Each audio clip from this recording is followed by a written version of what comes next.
Jai Jirendra.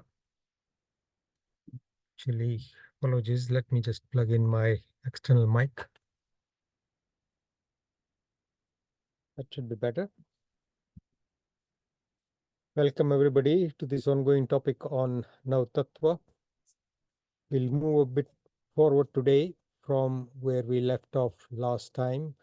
We are still discussing Ajiv.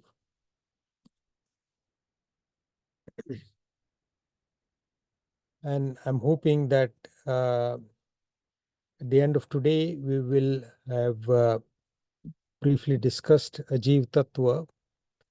And from next week onwards, we will probably start on the next in line for discussion, that is Punya Tattva and Pap Tattva. And we'll go on from there. Sandeep Bhai was asking me about how many weeks we might carry on with this topic. My initial impression is that this will probably go on for several weeks after Paryushan. However, I'm looking for some feedback, because at the moment, what I am, the impression that I'm getting from the questions that are asked and the few people who switch on their videos and ask questions, is that there is a lot of interest and people are beginning to ask questions and refining their understanding of the Nav Tattvas. However, it would be extremely useful for all of us if more of you gave me an understanding of how well this particular topic is being understood and how much interest there is. So please, an appeal again this time, please carry on with asking the questions. Please carry on participating with the class by uh, asking questions or by making any comments, and that will be extremely useful for me and all the other participants as well. Thank you. And carrying on now with the Prathna. Namo Ariyantanam, Namo Siddhanam, Namo Ayariyanam, Namo Vajjayanam, Namo Loe Sabba Sahunam. Eso Panchanamukaro Sabba Pavapanasano Manglanancha Sabvesim Padamam Havai Mangalam. Namo Arihantanam, Namo Siddhanam, Namo Ayariyanam, Namo Vajjayanam, Namo Loe Sabba Sahunam. Eso Panchanamukaro Sabba Pavapanasano Manglanancha Sabvesim Padamam Havai Mangalam. Namo Arihantanam, Namo Siddhanam, Namo Ayariyanam, Namo Vajjayanam, Namo Loe Sabba Sahunam. Eso Panchanamukaro Sabba Pavapanasano Manglanancha Sabvesim Padamam Havai Mangalam. Veera Sarasura Surendra Mahito Virambuddha Sansrita Virena Bhiyata Swakarmanichayo Viraya Nityam Nama Vira Tirthamidam Pravutamatulam Virashaghoram Tapo Vire Sri Druti Kirtikanti Nichaya Sri Virabhadram Disa Kamathe Taranendra Cha Sochitam Karma Kurvati Prabhustulya Manovrutti Parshvanath Sriyestu Vaha Anguthe Amrutavase Laptitana Bandar Shri Guru Gautam Samariye Manavanchita Fadadatar.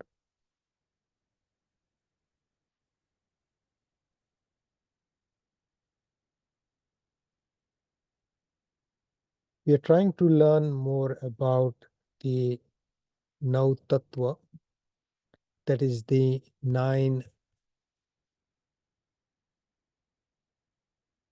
essential elements of our, and elements is the term that I'm using in terms of describing our whole universe and the us as Jeev or life or the soul.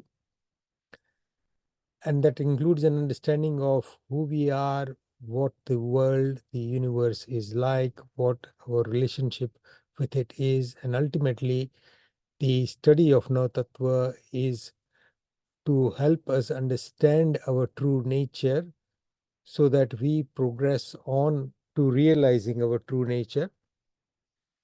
And that is the whole purpose of understanding and then having faith in what our role is in this universe and what our commitment should be to become more and more aware and to progress on towards realizing our true nature and ultimately leading to moksha. We started off with understanding what Jiva Tattva is, and we spent several weeks on that. Now, with Ajiv Tattva, we've discussed the Ajiv meaning non-life.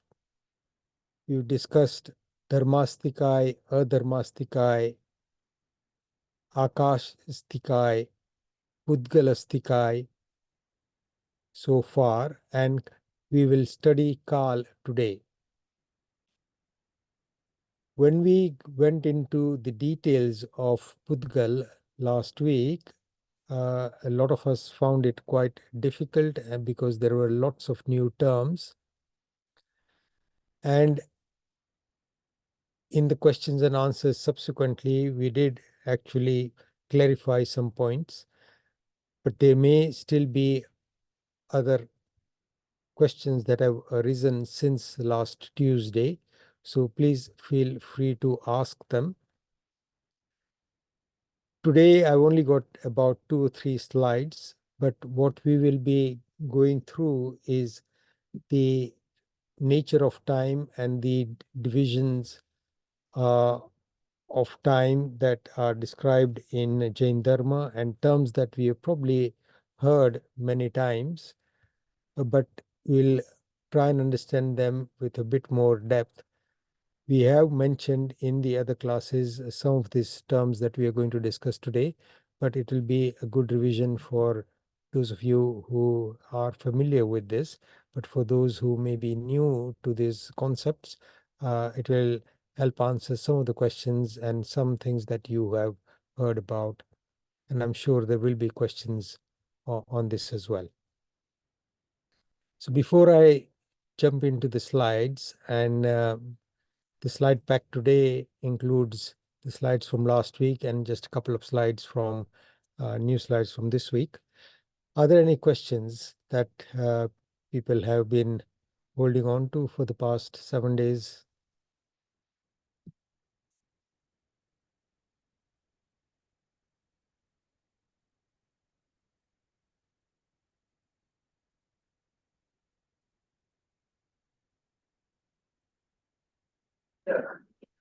If you have any questions, please just unmute yourself and or raise your hand.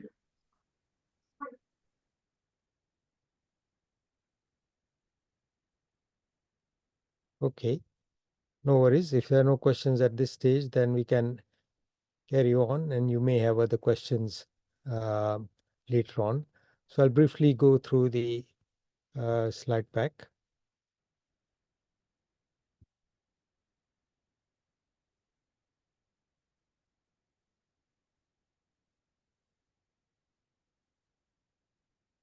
So as we discussed last week, just a recap of the discussion on Pudgal last week. Pudgal is the only rupee that is visible dravya out of all the 5 astikai dravyas. Pudgal has the quality of Puran to join together and Galan to separate and disperse. That is why the term Pudgal is used. That which is considered to be a collection of Pradesh, meaning smaller parts into a whole, Pradeshano Samuha is an astikai. Kal is the only dravya which is not labeled as an astikai.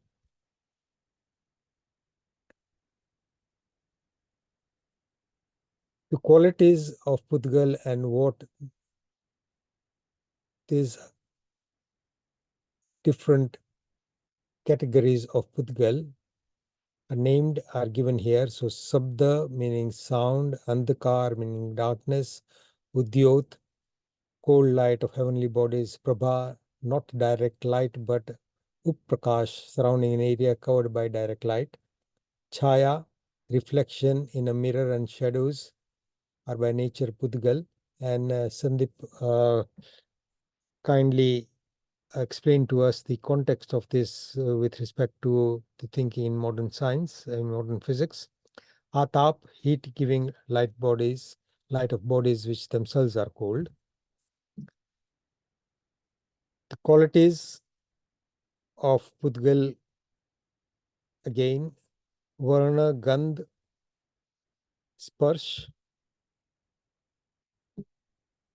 and Ras. Varna, Gandh, Ras, and Sparsh. Varna is colors, Gandh is smell, Ras is taste, Sparsh is what you feel on the surface. So every Pudgal Parmanu, meaning the smallest indivisible particle of Pudgal, would have this. So it is a solid substance that is Rupi, that is visible.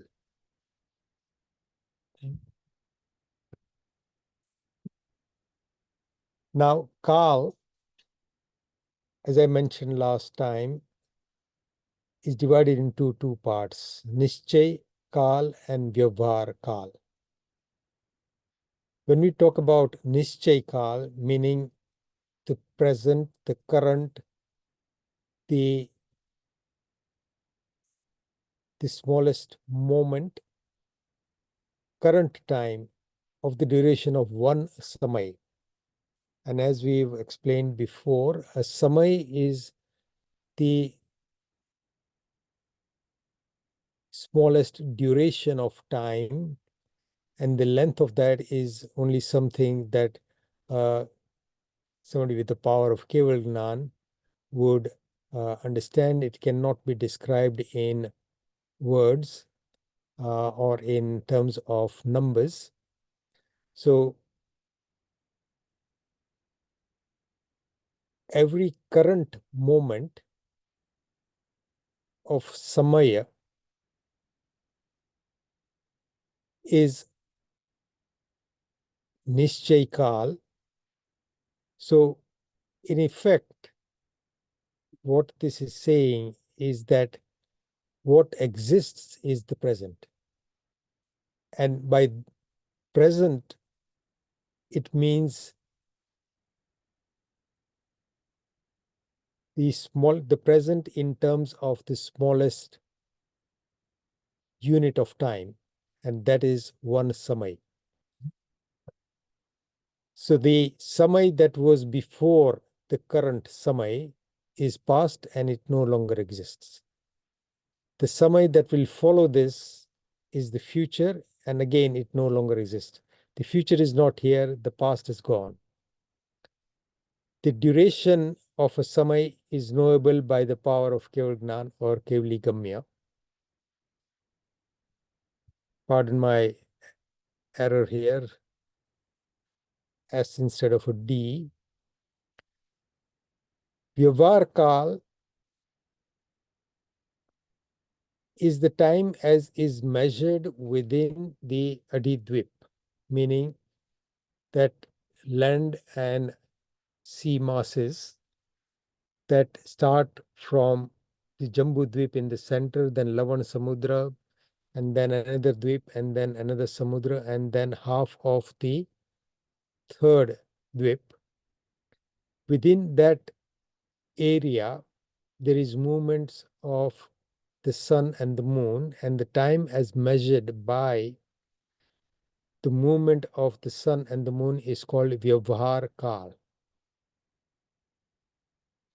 The past and the future in measured as with this within that area, and as with the movement of the sun and the moon, the past and the future are infinite. The present is current, and again, the smallest unit of time, the current, is one samay. Again, the concept of time relates to the change from new to old in any dravya. So we are born, or any life is born, then it has a slowly changes from it. So a child, once it's born, slowly grows up, becomes a toddler, and then a small child, and then a teenager, and then a young man or a woman, and then middle age, old age, and death. So all the changes that occur in Jeev and Pudgal, similarly with things that we buy slowly get old, they change their color, their shape, they change uh, how well they function, and all those things are a testament to the effects of time. So changes from new to old in a dravya is kal, and that all is Vyavar kal. We'll now look at the terms that are used in Jain Dharma to explain the duration of kal. Now, I'm not going to go into the details of all the different terms that are used. Again, there is quite a lot of different terms that some of you may be aware of. Before we come to the names that I've given there on this slide, I'm not going to go into the details of all those things that are not actually here on this slide, but just to go through some of this that you can find in the books on Nav Tatva and in other books. The smallest unit of time, as you said, is samay. A countless number of samay adds up to one avlika. One avlika, 256 avlika, is called one kshulak bhav. About more than 17 kshulak bhav is one swasoswas.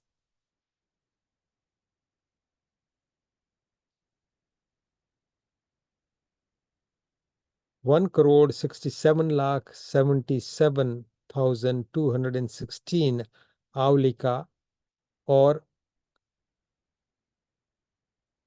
65,536 kshulak bhav, or 3,773 swasoswas, is one murat or beghadi, or 48 minutes.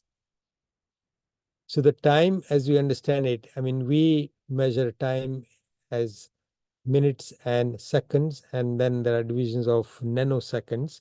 I'm not sure how many nanoseconds there are in 1 second. So if somebody knows, please tell us. But here, one muhurt,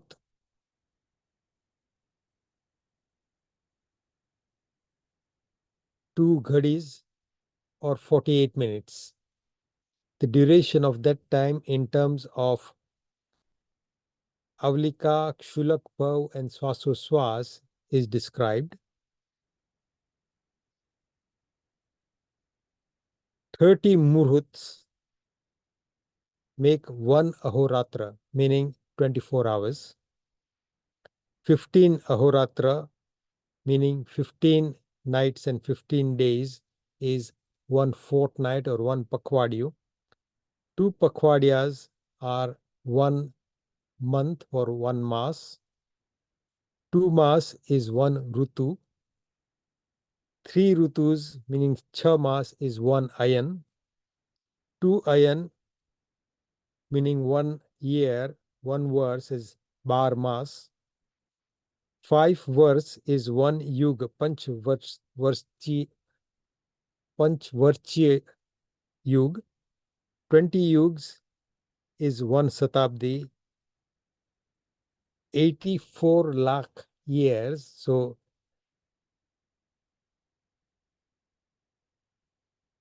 8,400,000 years is 1 Purvang. 8,400,000 Purvangs is 1 Purva. That is equivalent to 70,560 Abaj verse. Countless number of years is 1 Palyopam. 10 Koda Kodi Palyopams means 10 crore multiplied by 10 crore Palyopams is 1 Sagropam. 10 crore multiplied by 10 crore Sagropams is 1 Ausarpini. 10 crores plus multiplied by 10 crore Sagropam is 1 Utsarpini. 20 Koda Kodi Sagropam is 1 Card Chakra. And Anant Card Chakra is 1 Pudgal Paravartan. I've not included that here in this slide, but I'll amend that later on. So again, Pudgal Paravartan.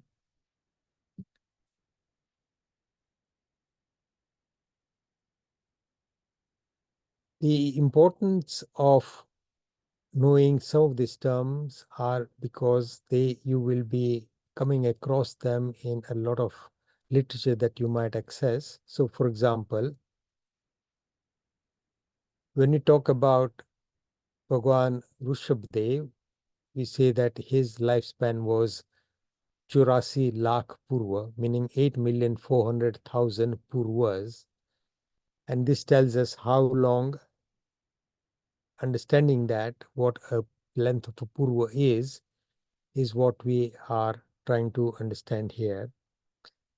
We also say that in this particular descending time cycle of Ausarpini, we have had 24 Tirthankar Paramatmas, and the total duration of this particular of all Ausarpinis, so 1 Utsarpini and 1 Ausarpini is 10 Koda Kodi Sagaro Pums. So let's look at these things in a bit more detail. Any questions so far?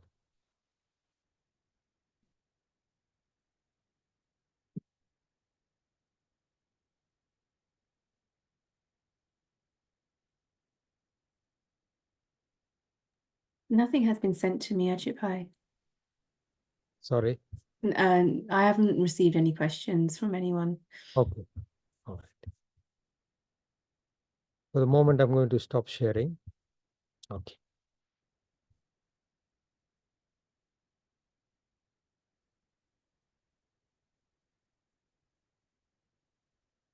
Okay.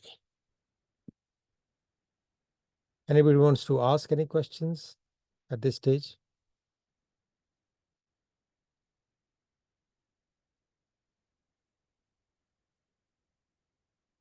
No. Okay.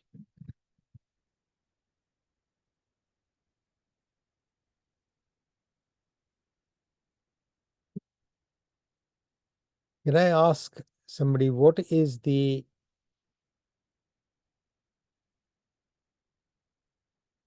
time span? So when we were talking about Bhagwan Mahavir's life as part of the topic of Kalp Sutra,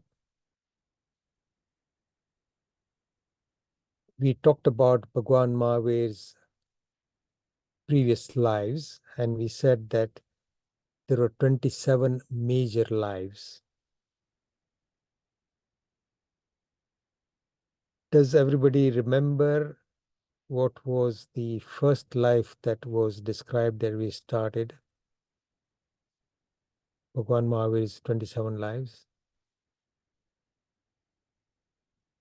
I'm sure you all do. Does anybody want to volunteer?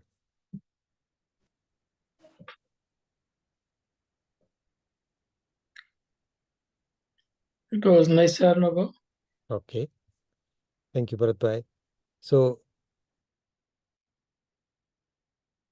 following the acquisition of Samyaktva in the life as Naisar, Bhagwan Mahavir's soul was then born in Devlok, and the third life was that of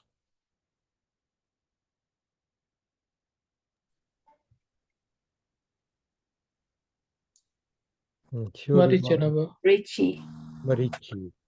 And who was Marichi? grandson of Rishabdev. Okay. So Bhagwan Mahavir's soul, as the grandson of Bhagwan Rushabdev, that was the time of the first Tirthankar, is then, after a long period of time, is born as Bhagwan Mahavir, and we've just, in this year, we'll be celebrating the 2550th anniversary of his Nirvan Kalyanak.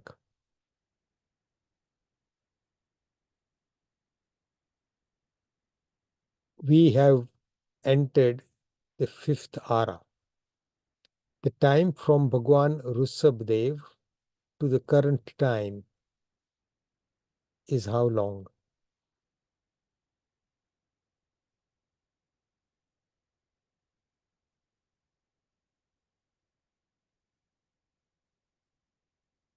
Anybody?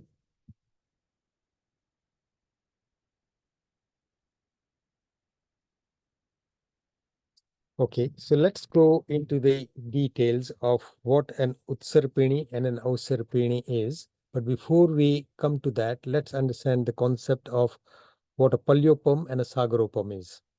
Okay.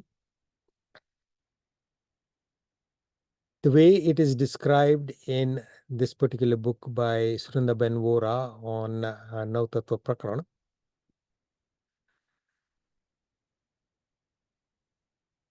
is as follows. You may find a slightly different version of the description of a Palyopam, but all of them are on similar lines. It says here that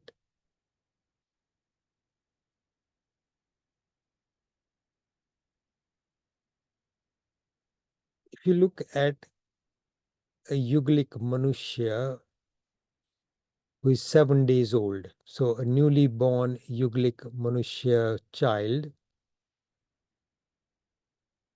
who is just 7 days old, and as all babies have very, very fine hair, and particularly a Yuglik Manushya's hair is very fine. And if this hair of a 7-day-old Yuglik child hair is collected and they are cut into very small parts, so small that you cannot further divide them. And if these very, very small, tiny pieces of hair are packed in a hole, which is 1 yojan, meaning 4 gav, about 8 miles long, 8 miles wide, and 8 miles deep. So, 1 yojan, lambo podo undo, and it is packed very tightly. So this kind of hole, which is huge in size, and it's packed with this kind of hair, and it is so tightly packed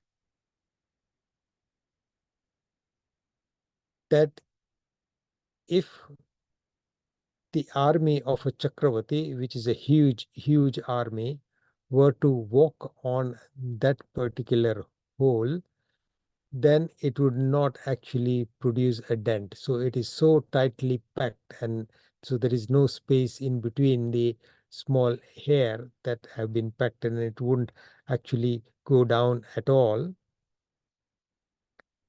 And if in every 100 years, one piece of this small pieces of hair that are packed in this hole, if one piece is removed, and the time it takes for this whole pit in the ground to empty is one palyopam. That is how a palyopam is described, because it's impossible to describe it in terms of numbers and figures.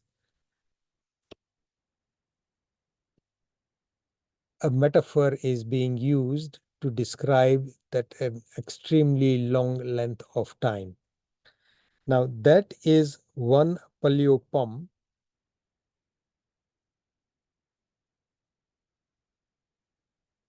If you multiply 10 crore palyopams by 10 crore palyopams, then you have a time span of one sagaropam. If you have 10 crore sagaropams multiplied by 10 crore sagaropams, that is the duration of one Ausarpini and one Utsarpini. So one Ausarpini and one Utsarpini are both of 10 Koda Kodi Sagropam. That is the total duration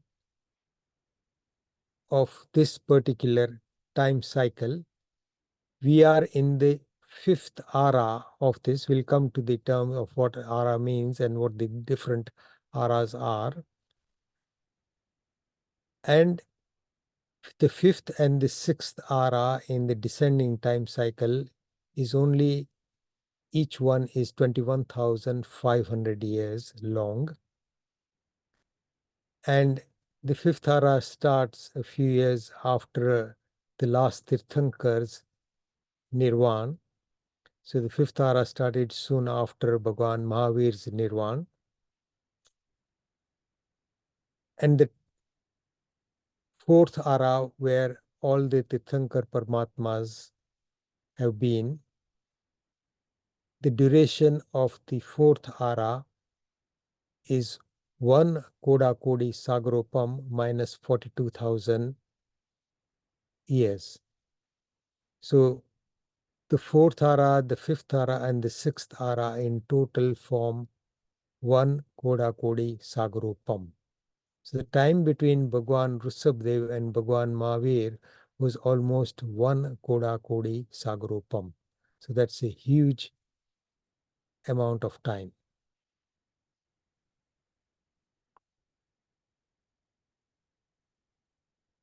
Now,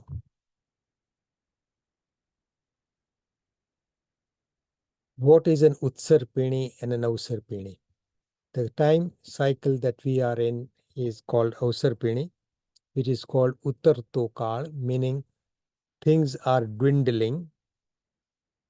The lifespan of people will continue to dwindle. And we are looking at huge periods of time. So within our lifetimes, if we may experience that in certain areas or certain parts of the world, the lifespans are actually quite good. But again, the longest lifespan that we hear about is maybe 120, 125 years in certain areas. But again, globally, even though in the last maybe 50, 100 years, we may feel that because of the advances in some aspects of medical care or some aspects of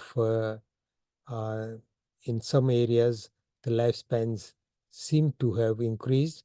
But when we have correcting factors like pandemics, then we have certain areas in the world where the lifespans are still pretty low.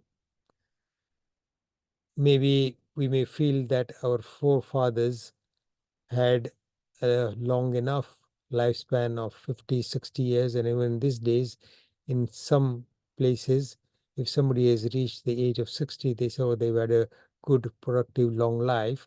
But a lot of us might feel that if you die at the age of 70, 75, then maybe that is too young. So there are certain nuances, concepts here, but overall, the idea is that in an Avasarsarpini, the lifespans will decrease, the level of peace, happiness will decrease, the health of the body will decrease, the general level of peace and quiet and the nature of our surroundings will all be progressively getting worse. And a lot of these current concerns that we have about climate change and all that are all examples of how things are changing in this descending time cycle in the fifth ara. And I'm sure most of us will, within our lifespans, lifetimes, actually be witnesses to deterioration in the general level of the quality of our lives. And I'm sure most of us will agree. If you ask children of what they are afraid of losing as they get older, then a lot of well-informed children will tell us of the issues that they're being taught about with global warming and all those. So again, Avasarsarpini is उतरतो काळ आयुष्य आदि उतरता क्रममा होय. Utsarpini is Charto Kal, meaning things then begin to get better. So after the end of the sixth ara, in the next time cycle, the first and the second ara will actually be similar to the fifth and the sixth here, but things will slowly start improving. And these time cycles carry on within the 5 Bharat and the 5 Airavat Kshetras. Within the Mahavidya Kshetra, there is no changes. It's always like things are in the fourth ara here. So in all Mahavidya Kshetras, it is always the fourth ara. The Utsarpini and Avasarsarpini Kal, as I've said, they are divided into 6 parts. They all have a name. And I'm briefly going to explain this. The first ara in this descending time cycle was called Sushma Sushma. Sushma means there was just generally happiness. There was very little, there was almost no stress, no worries. This was a time when men and women were born together. They lived as yuglik. So it is something similar to what the Bible describes as the time of Adam and Eve.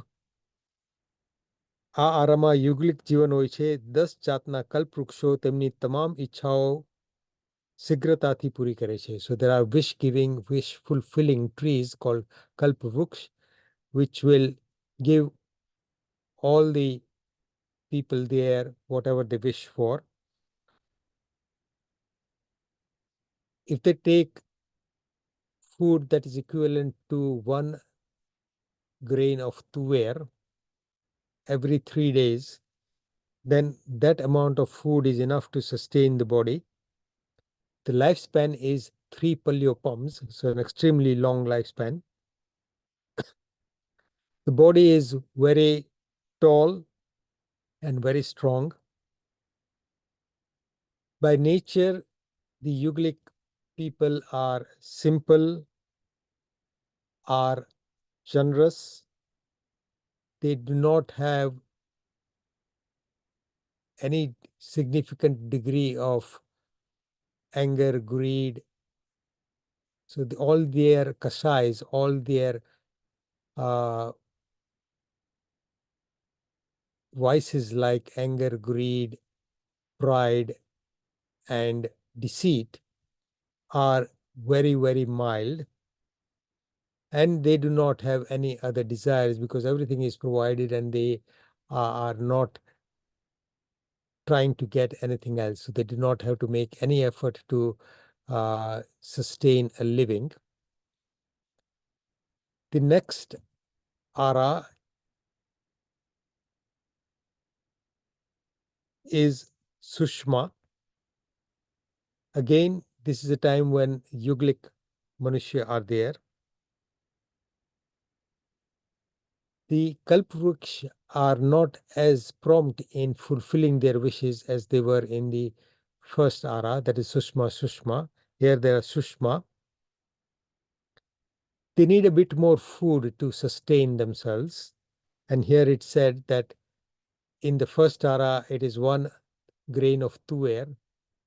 In this ara, the second ara, the amount of food that is necessary to sustain is as big as a boar. A boar is a small fruit.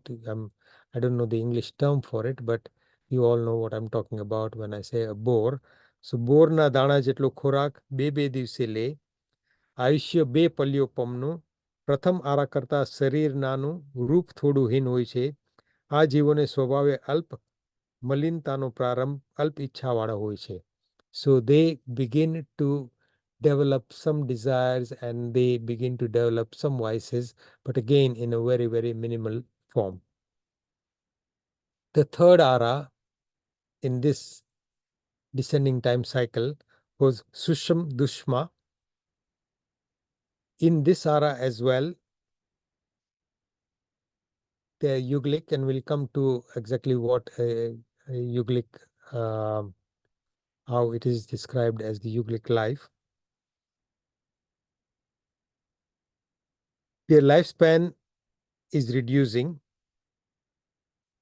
The number of kalp wish fulfilling trees are being reduced.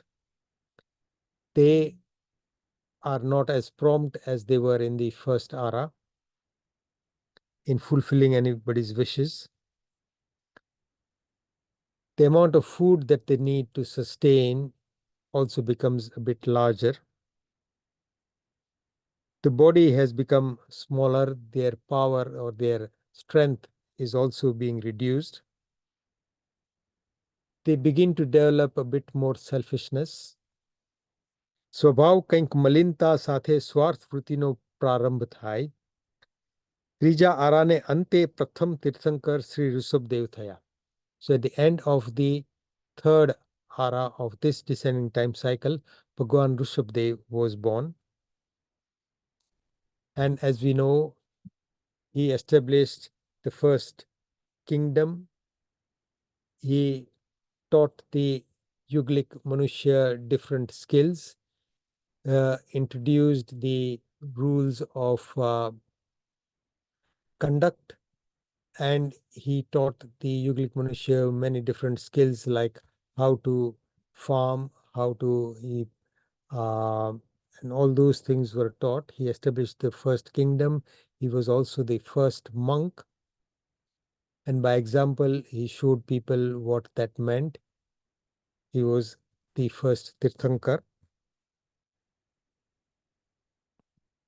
And he established the first fourfold Sangh in this particular land that we are living in. The fourth ara is called Dusham Sushma. So third ara, Susham Dushma, meaning some difficulties begin. Sushma is Sukh, Dushma is difficulties or unhappiness. The fourth ara is Dusham Sushma. The difficulties and the unhappiness levels are greater than the levels of happiness. Yuglikna Karano Sadantar Anthai. So Yugliks are no longer born. Prarambha Dukh Janak Dasha Hoye. So in the beginning, there are difficulties. માનવો પોતાની શક્તિ બુદ્ધિ પ્રમાણે વ્યાપાર આદિની પ્રવૃત્તિ કરે. So people, because the wish fulfilling trees, the kalpvruksha have disappeared, people have to make an effort to make a living. અનિયમિતપણે આહાર આદિ મેળવે. So their ability to have regular meals, the need for food increases, their ability to have regular meals is all reduced. Danya Fad Fadadi Khai. So they begin to learn and eat fruit and grains. The lifespan reduce, the strength of the body reduces. As far as the nature of their psyche is concerned, the level of Kashai, meaning the vices of anger, greed, deceit, and pride, they increase. People begin to become violent. And during this period of the fourth ara, the other 23 Tirthankars are born.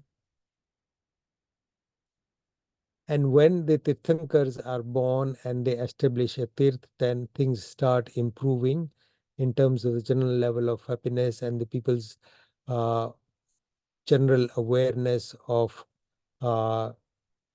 goodness, and their virtues increase.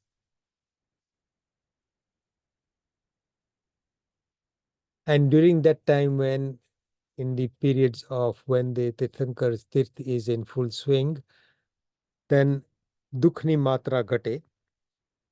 The fifth ara, Dushma, that is where we are now. આ આરામાં ચરમ તીર્થંકરનું શાસન ખરું પણ તેમની ઉપસ્થિતિ નહીં. Meaning the last Tirthankar would have gone, having achieved nirvana. Human beings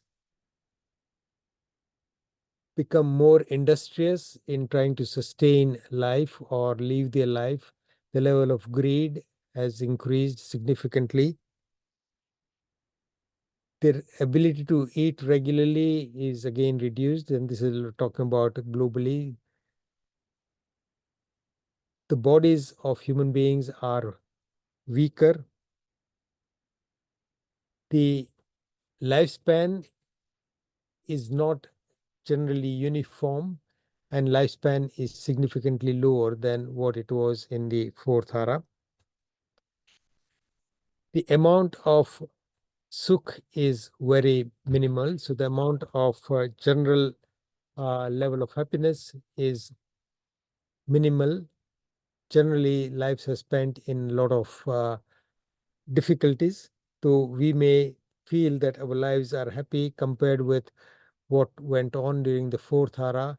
Our lives are significantly unhappy and filled with difficulties compared with the average life of a person living in the fourth ara. The average life of a person, say for example, living in Mahavidya Kshetra currently, our lives are significantly worse. I think in many ways there is probably no comparison. By nature, we are Kasai, meaning that we have a fairly high level of vices of anger, greed, deceit, and pride. All our activities require, we are very industrious, we do lots of things all the time. Aram Samarama Vishesh Pravruti, 18 પાપ સ્થાનકોનું સેવન મુખ્યત્વે dukhe kari nirvah thai. That all the 18 papsthanak, we are constantly engaged in those, and our lives are generally filled with all kinds of worries, all kinds of difficulties, and that is the nature of the time. Now, we may not necessarily realize this, but if we compare our lives with the life of the people during the fourth era, things have significantly deteriorated. We may not necessarily want to, this here we are talking about the general level of uh, happiness in an individual's life on a global scale. Individually, some of us may feel a bit more satisfied than others, but none of that is generally consistent.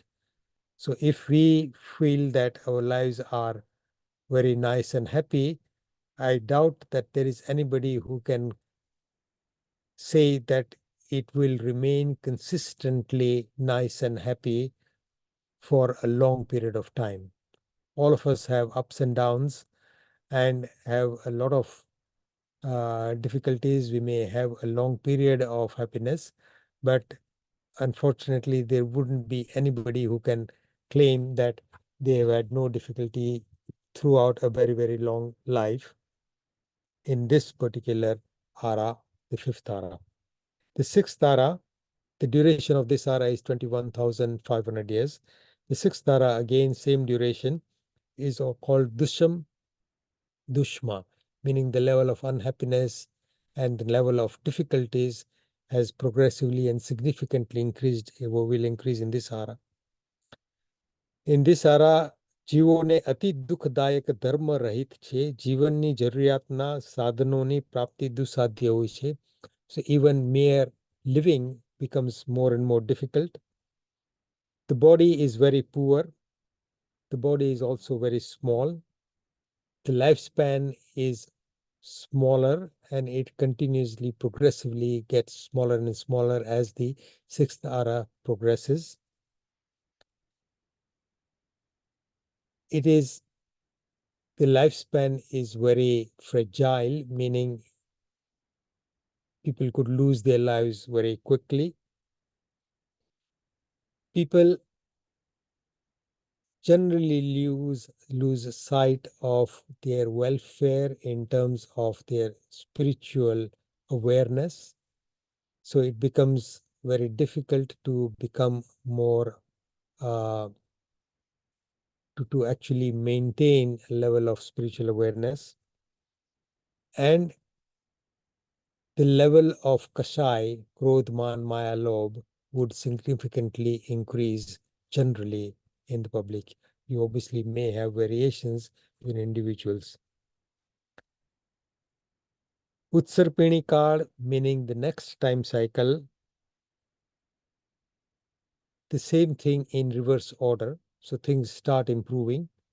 And this level of time cycle, it's called a card chakra, one Utsarpini and one Avsarpini, a total duration of 20 crore multiplied by 20 crore, 20 Viskoda Kodi Sagaro Pam. That is the duration of one whole Kal Chakra. And as it says here, Anant Kal Chakra, meaning infinite number of Kal Chakra, is one Pudgal Paravartan Kal.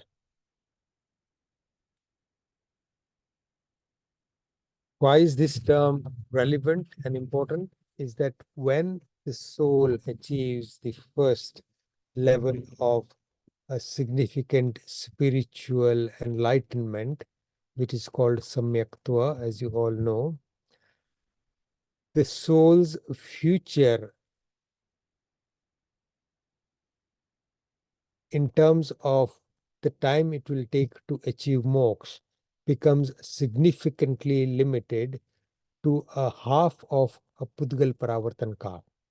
So from the moment a soul achieves Samyaktva, it will guaranteed achieve moksha within the duration of a half Pudgal Paravartan Kal, even though a half Pudgal Paravartan Kal is again an infinite number of Utsarpini and Avsarpini, a very large number. It is still limited in comparison. It's very, very limited in comparison to what's gone on in the past.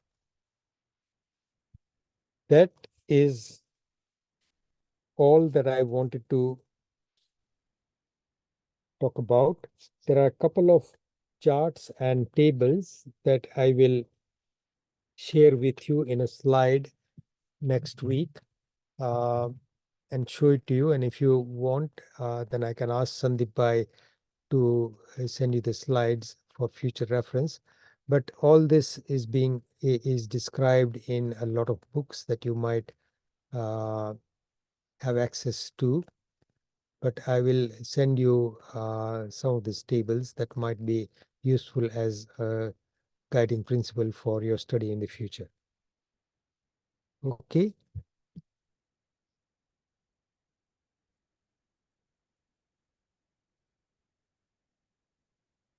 Any questions?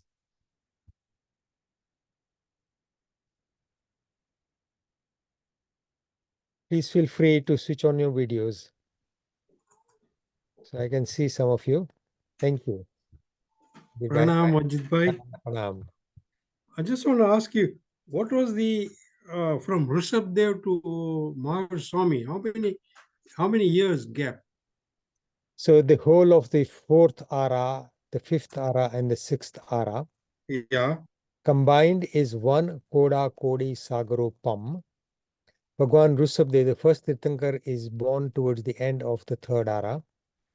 And then End of third, yeah. and the other 23 Tirthankars are born in the fourth ara, but the establishment of the Tirth and the road to moksha opens up in the fourth ara and carries on during the fourth ara.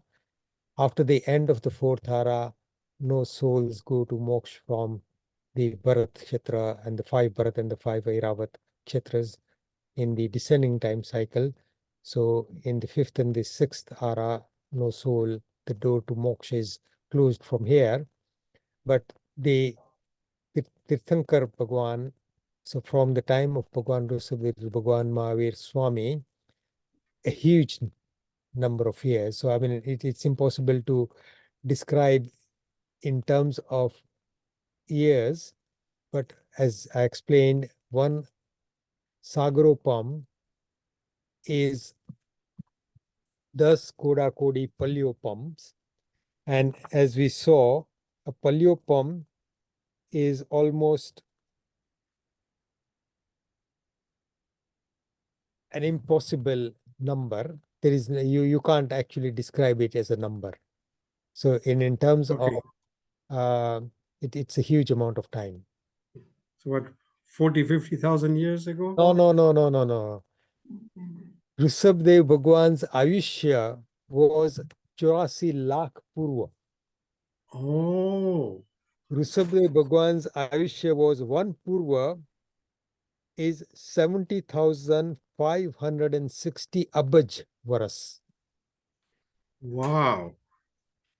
And his Yes, yes. Ayushya was 8,400,000 Purvas.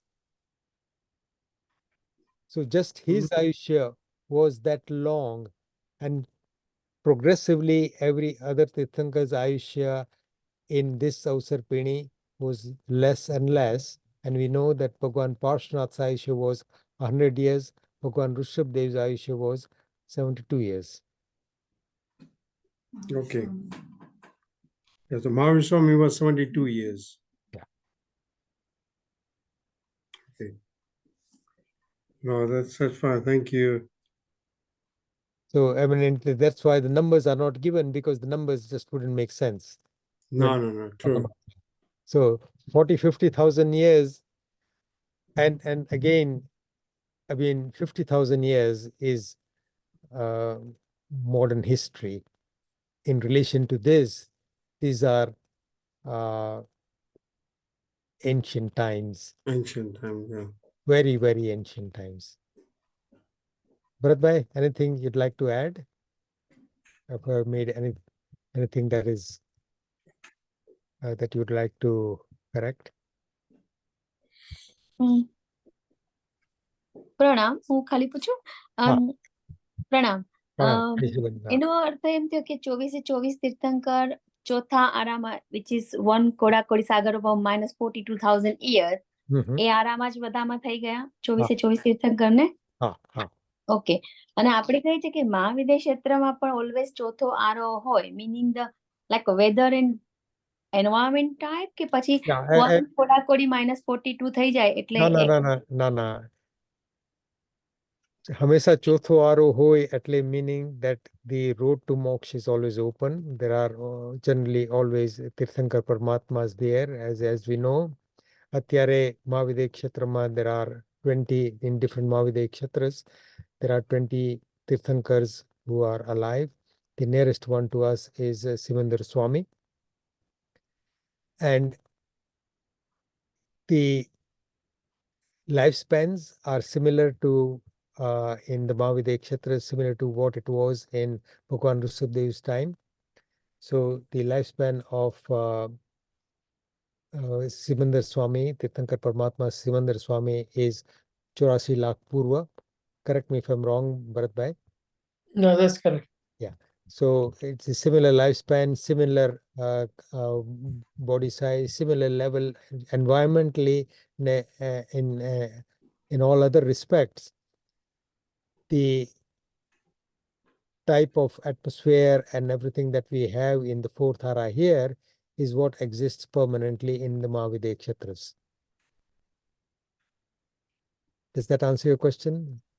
ના, તો પછી ત્યાં સમય ચક્ર કેવી રીતે ચાલશે? જે રીતે આપણે અહીંયા આરો કાળ ચક્ર આવું ચાલે છે એવું ન હોય.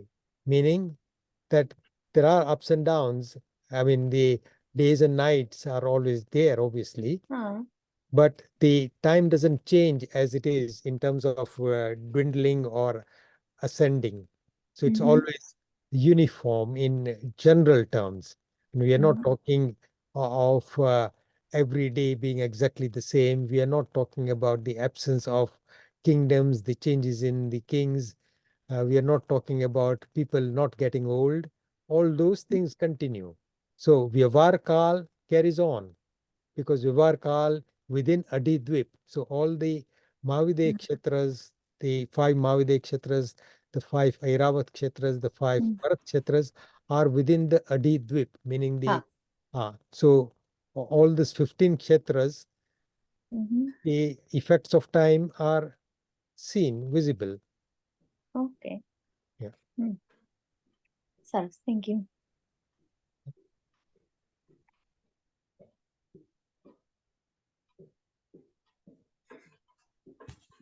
Any other? So, I mean, Sudhir, I'm glad you asked, because if people are trying to imagine that we are talking about a few thousands, millions, billions, trillions of years, then we are not even getting. No. Even if you're talking about trillions of years, even trillions doesn't describe any of the concepts. And I didn't realize the life of Rishabdev was very long. It was. Interesting. I mean, if you go through the Trishasya Shalaka Purush Charitra, it talks about the lifespan of, say, Bhagwan Nemnath was, I think, correct me if I'm wrong, somebody was 1,000 years. 1,000 years Neminath. Yeah.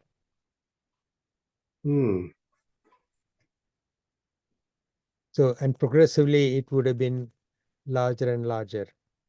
So, in the time between Bhagwan Rushabdeva and Bhagwan Ajitnath was also a huge amount of time.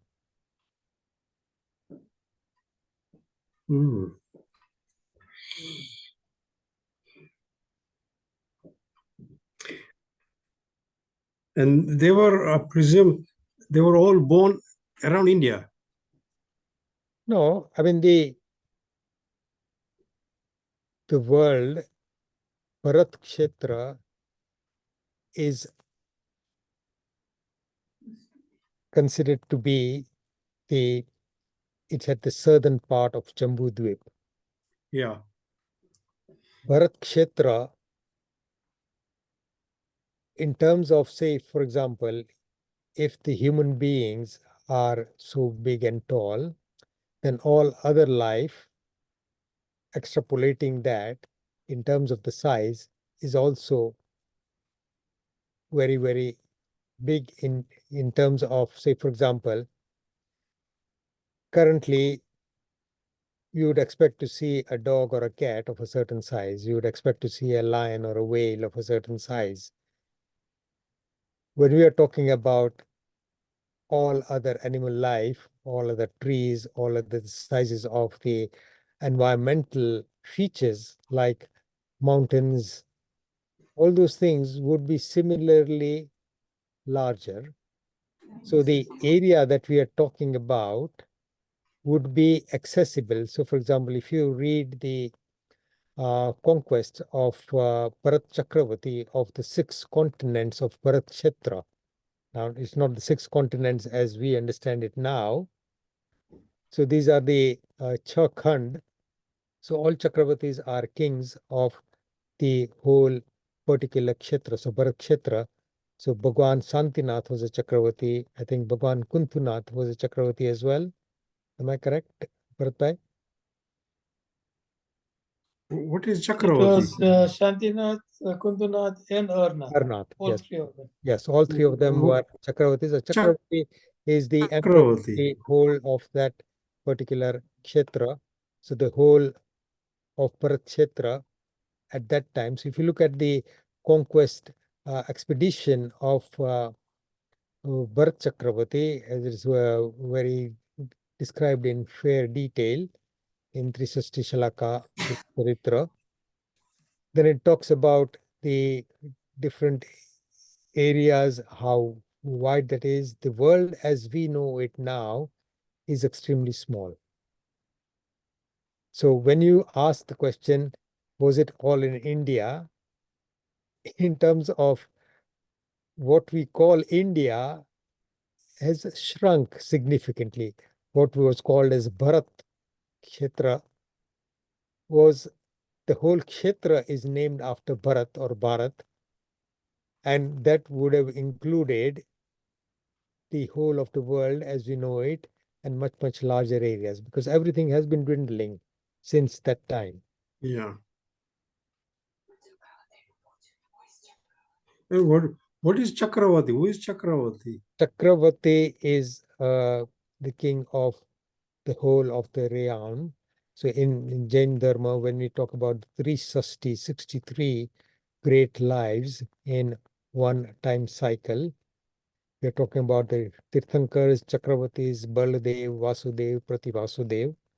Baldev and Vasudev, say for example, Ram, Lakshman was a Vasudev, Ram was a Baldev, Krishna was a Vasudev, his brother Balram was a Baldev, Ravan was a Prativasudev. Similarly, we got Chakravatis like Brahmda Chakravarti, Bharat Chakravarti, Sagar Chakravarti.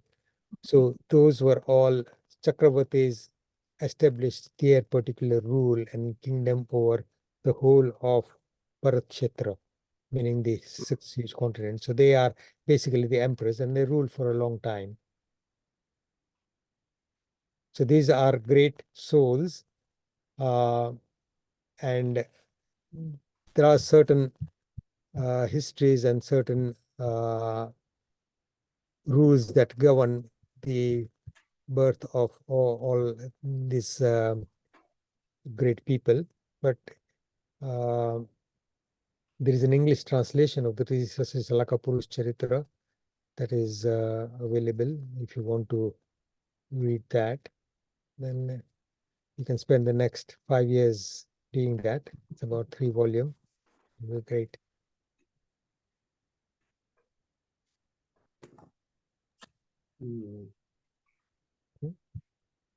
Oh, that's fine. Thank you.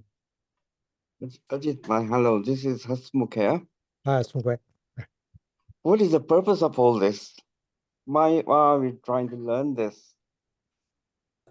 It's a question of understanding, and I know our focus should be on who we are and what to do, but in terms of the context of what we are surrounded by and our awareness of our insignificance in terms of the past and the history and where we come from.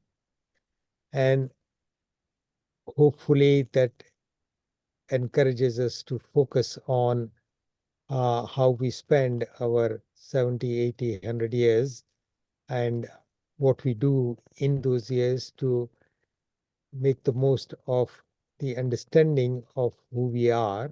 So the purpose of all these is to focus ourselves, and different people actually understand things from different angles. So ultimately, the purpose of all this literature that we have in our sastras is to encourage all of us to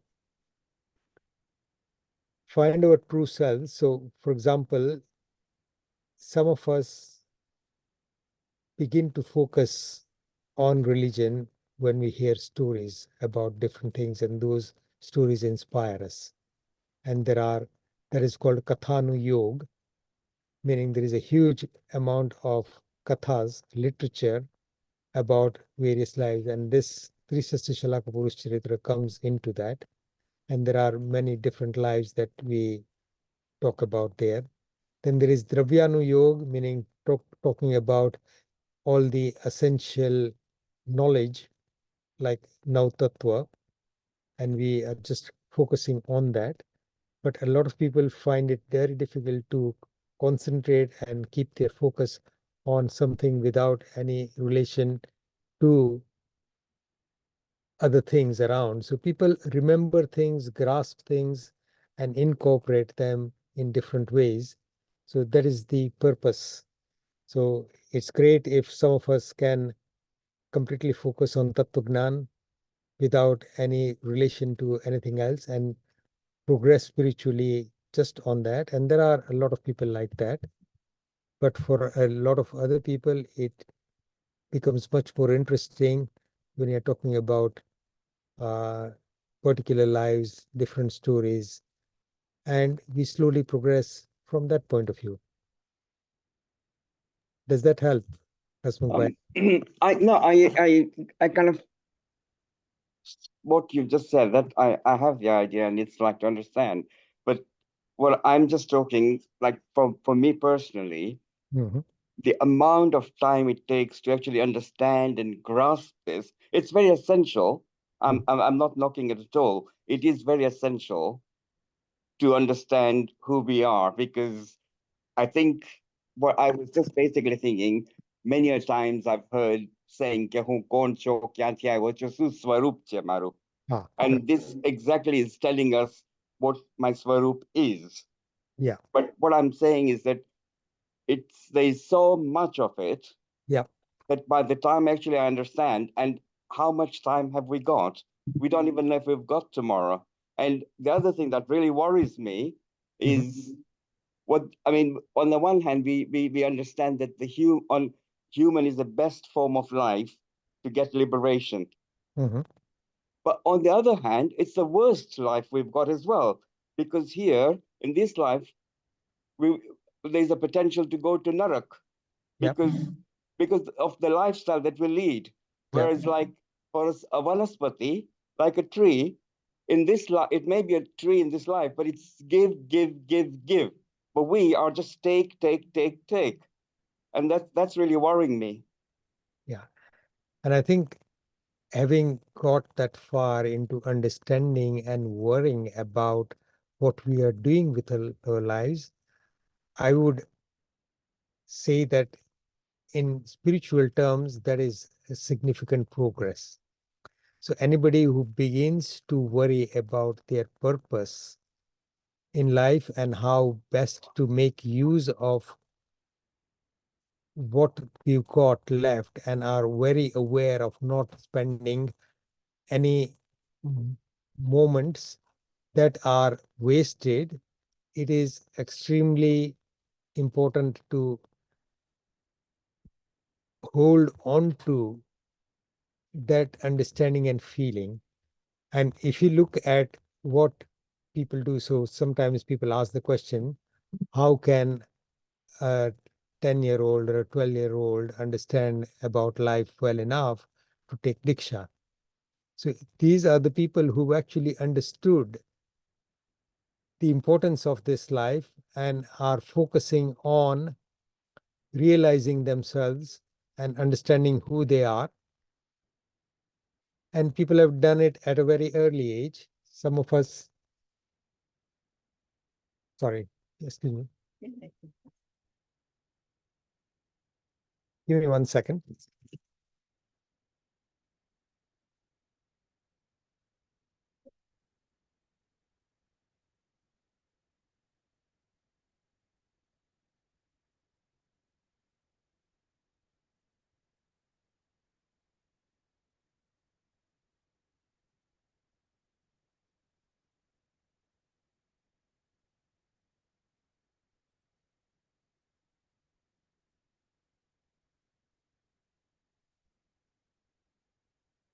Apologies. There was me forgetting certain things on domestic front. So, Hasmukh, you're absolutely right, and I'm glad that some of us are actually very worried about this. But in terms of the time that we spend, I think it is useful to check with ourselves on a daily basis what is going on within ourselves. And I'm not talking about just where our thoughts and our daily activities are going. It is useful to examine what is going on beyond our conscious thoughts and what our reactions are to what we see around us.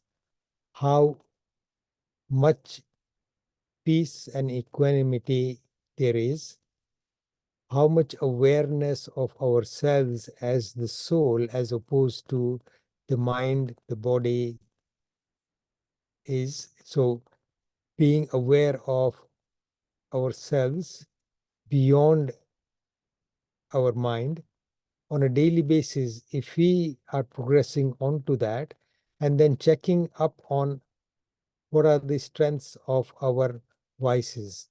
So do I get upset and angry? In what sort of situations do I get upset and angry? Am I very easy to give in to greed or pride? How do I react to situations? How do I introduce myself? How do I see myself? Do I see myself as a soul, or do I see myself in terms of my relationship to my job, to my bosses, to my family, to everybody else? How well can I keep myself detached? In terms of spiritual progress, those are the things that actually then slowly move one towards a more productive spiritual life. And I'm sure you are doing that on a daily basis. If you are worried about what you're saying, which is, as I said, a significant step towards vairagya, significant step towards spiritual progress. Yeah, I mean, I mean, actually, I've learned a lot from you, and it's really helped me. The growth has really come. I mean, I've only just got into this very recently.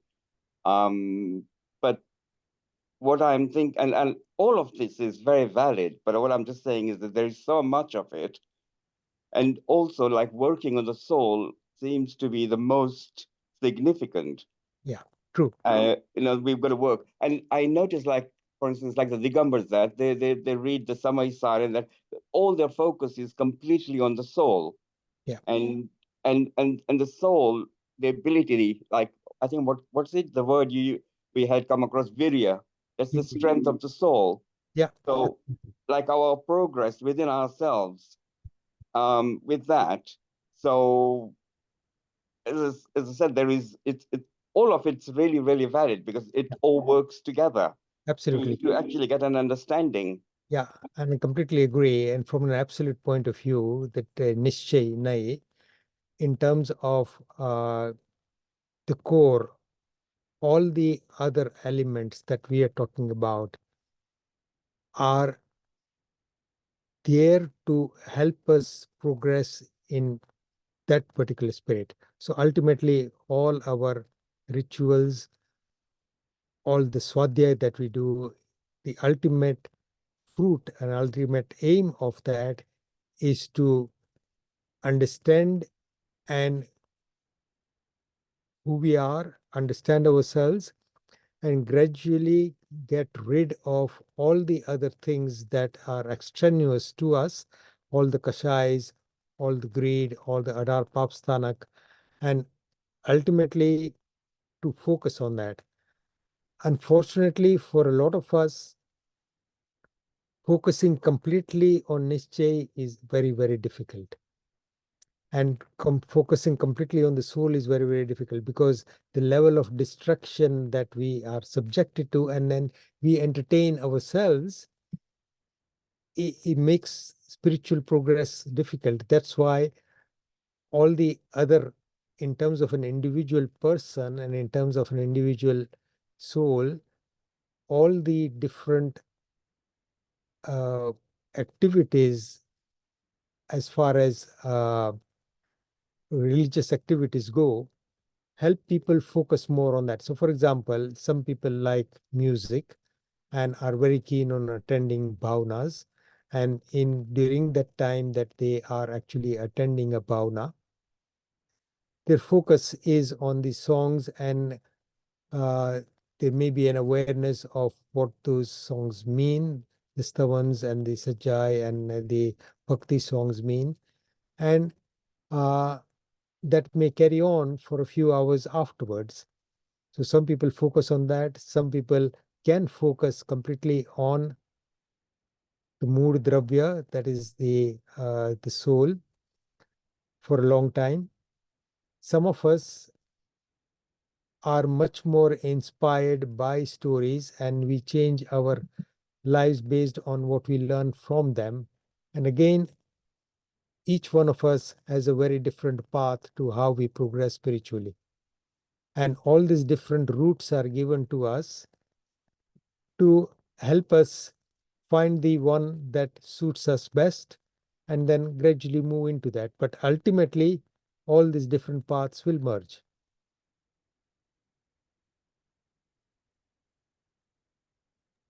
Thank you for that, Ajitbhai. Okay.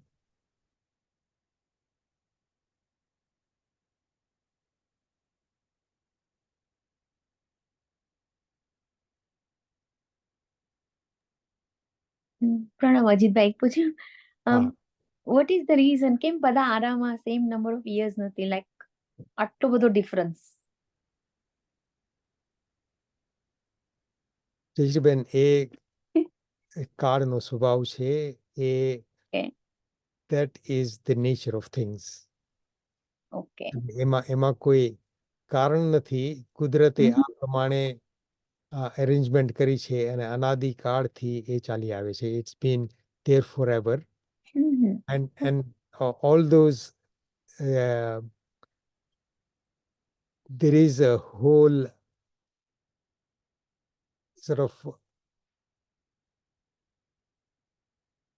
absolutely organized system of reward, punishment, changes, and ultimately આપણે જો શાસ્ત્રોનો વિચાર કરીએ કે કઈ રીતે કહે છે, કુદરતે આપણા માટે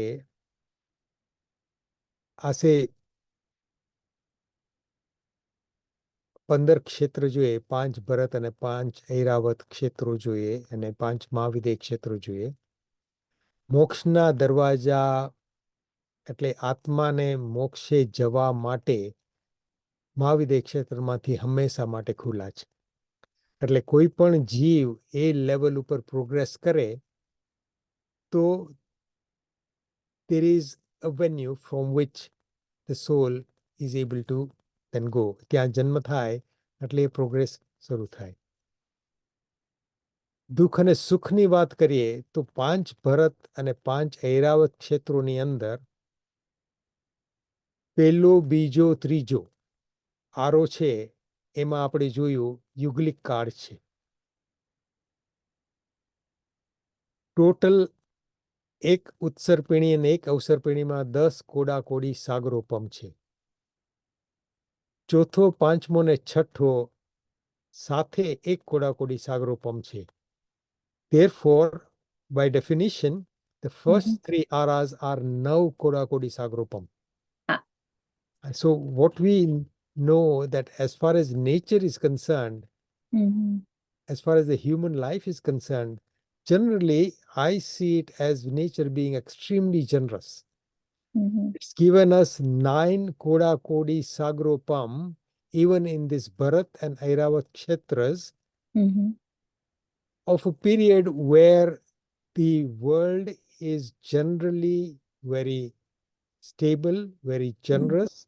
The level of kashais is minimal. Because in Yuglic Kal, I said I'll explain that. Yuglic Kal is basically a boy and a girl are together. They live together throughout their lives. Towards the end of their life, they mate once. So they born together. So by definition, in the norms that we are used to, they are brother and sister. But they mate once as husband and wife. And they give birth. The wife gives birth to one other set of twin, boy and girl. Soon after that newborn couple is big enough, the parents actually go to sleep and never wake up. So they die peacefully in sleep. Oh, okay. That is the nature of Yuglic Kal. None of the deaths are violent. There is no sort of significant violence at all in those times. So in terms of your question, why do we have this? I say that nature is being extremely kind and generous to us. And even if it gives us Narak, the longest lifespan in Narak is Tentri Sagropam in 7th Narak. It's giving us punishment, and we've probably all experienced it many times in the past, down to 7th Narak, possibly. But again, the rewards are extremely generous as well. Yeah. So the way I see it is that we got a very, very benign, generous nature, which is conducting this whole universe. I mean, it's not a person, it's not a god, it's not, but that is the nature of the whole structure. And if you go into the depths, it's fascinating. And then again, the sad thing, as Hasmukh would say, that in spite of nature being so good, the destruction that we are doing to it in the current time is very shameful. Yeah. જાણીએ છે છતાં નથી થતું. Yeah. Okay. Thank you. Thank you for your engagement. Anybody else?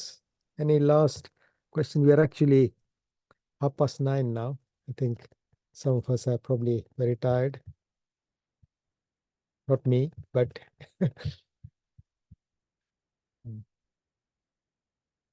okay. But thank you very much for Meera, Kavit, Darshana for staying with us and giving us your time. If I've said anything that is against the teachings of our great Tirthankar and Guru Bhagwans, I ask for forgiveness. Jinagna virudh kai pan bolyo ho, te sabe manochan kaya kari tasmichhami dukdam. Sarvamangala mangalyam sarvakalyan karanam pradhanam sarvadharmanam jainam jayati sasanam. Thank you all very much. Thank you, Dr. Ajitbhai. Thank you. Thank you, Ajitbhai. Ajitbhai, thank you. See you next week. Yep.